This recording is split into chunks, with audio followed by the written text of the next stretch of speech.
This is Democracy Now!, the Quarantine Report. I'm Amy Goodman. As President Trump trailed in the polls last week, he tweeted Thursday he's floating the idea of delaying the 2020 election, that it would be, quote, the most inaccurate and fraudulent election in history. Hours after Trump tweeted, former President Barack Obama delivered the eulogy at John Lewis's funeral in Atlanta, where he called for sweeping changes to expand voting rights.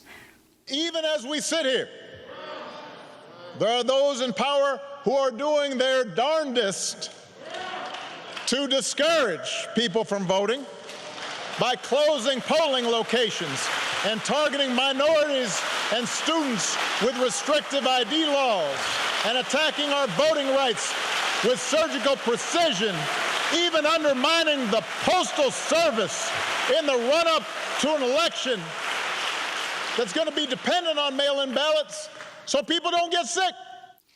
Former President Barack Obama giving the eulogy at the funeral of civil rights icon John Lewis. Well, for more, we go to Atlanta, where we're joined by LaTosha Brown, co-founder of the Black Voters Matter Fund and the BVM Capacity Building Institute 2019 Harvard Institute of Politics Fellow. Welcome to Democracy Now!, LaTosha. It's great to have you with us. So there you are, singing at the Edmund Pettus Bridge, watching John Lewis's casket being carried across in a carriage of two black horses. You're a leader in the voting rights movement. Can you talk about Trump saying that mail-in votes disqualifies elections, that they're fraudulent? You know, it's so surreal, the moment that we're going through, as I think on the backdrop of, you know, all the work and celebrating the work of John Lewis and other advocates and civil rights leaders who did so much to secure the right to vote. And then we've got this dichotomy where we have a president who is probably the most fascist president that we've ever had in this country.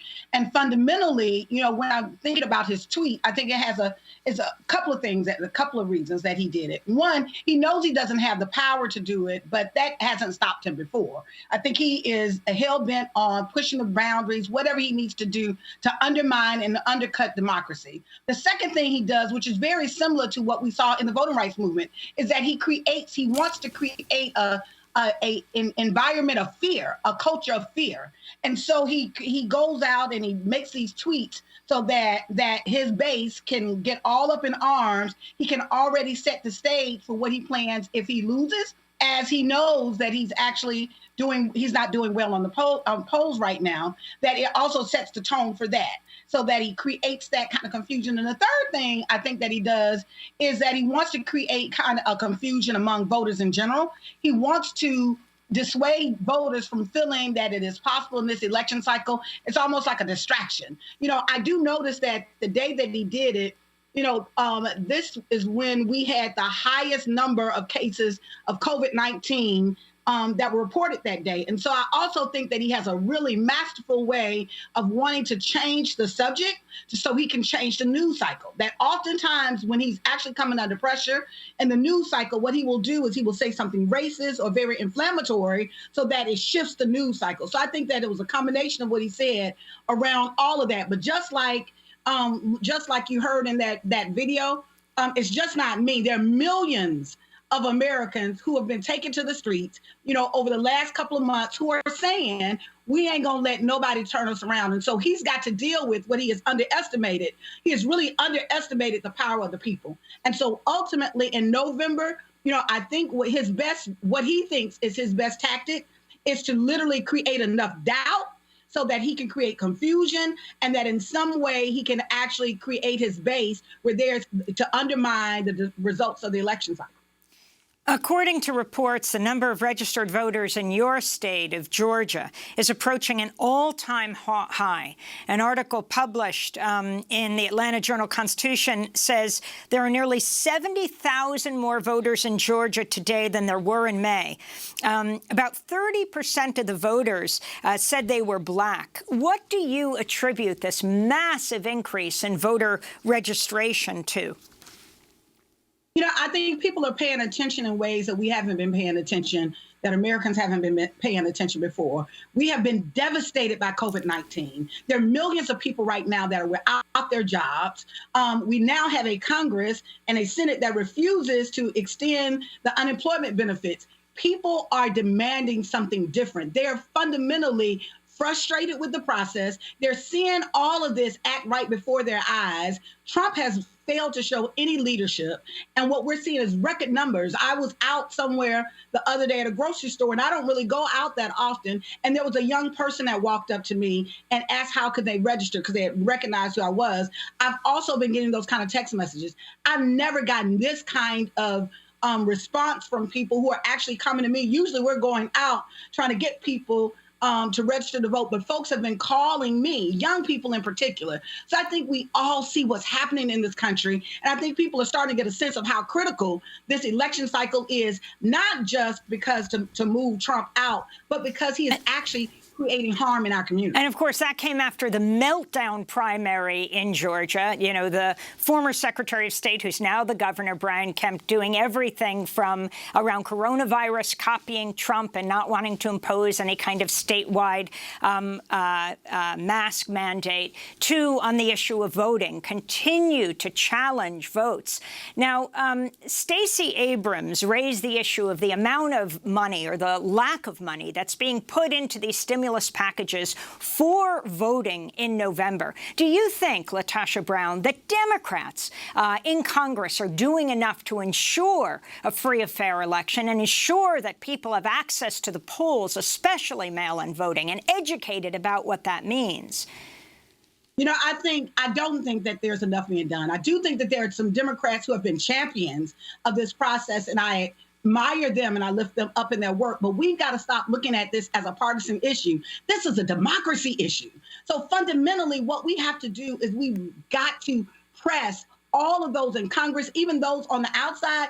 We've got to put additional pressure on our elected officials, whether they be Democrat or Republican, to say that we want a free and fair election, that the people deserve that. And so what I am not seeing is I am not seeing the level of intensity around protecting and ensuring that we have a free and fair election that I think we're going to need. It is clear that we have an administration who plans to steal this election. It is clear that we have an attorney general who is complicit around this, and also the Republicans. So I think that we need something far more intense, far-reaching, and I think we need to, every day, there should be a press conference by the House or by Democratic members talking about the dangers of voter suppression every single day. And so I'm not seeing it at that level, but I know that there's some that are fighting.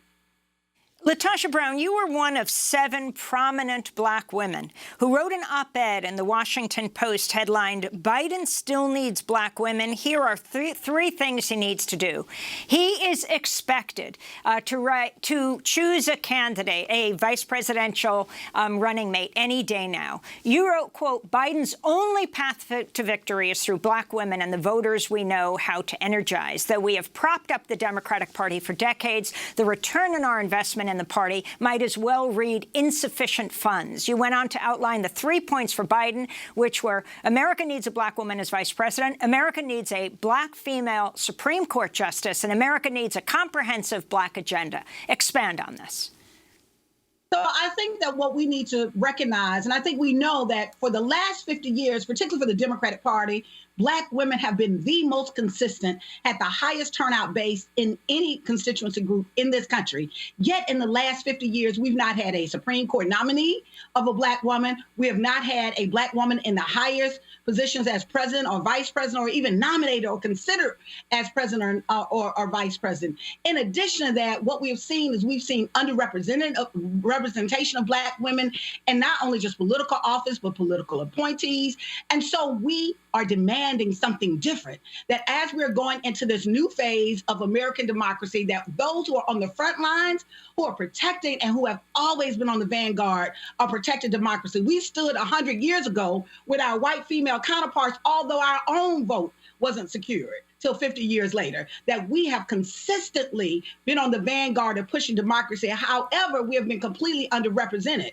And part of it is not just because I think that the time is now, even though I do think that where in the world, if someone had showed up for 50 years and they're not considered in the top 2 or 3 positions, I mean, that in itself, it was a white man, it would be unconscionable. But aside from that, we're in a moment right now that black women We know that we are in a space around racial tensions, racial division in this country, and we really need a depth of understanding around structural racism. We also need someone who has a depth of understanding around gender issues. Black women sit squarely in the space of gender and race. One, I think that there's a particular offering that we bring to this process, that Biden actually needs a Black woman to actually bring some excitement, some energy to the ticket, and a depth of knowledge and experience. And any of the women that are on the list, I think, actually can meet that. But I think it's a critical, fundamental issue that we have to talk about. What happens when you exclude populations, particularly those populations that have consistently showed up for you? And so that's why I am continuing to stand on this is the moment. You know, I think it's interesting that when Biden said he was going to select a woman, no one questioned that. Why didn't anybody question that? Because we knew it was the time, that we knew it based on having this environment that we're in right now, that it was natural for him to say that there was time for a woman to lead.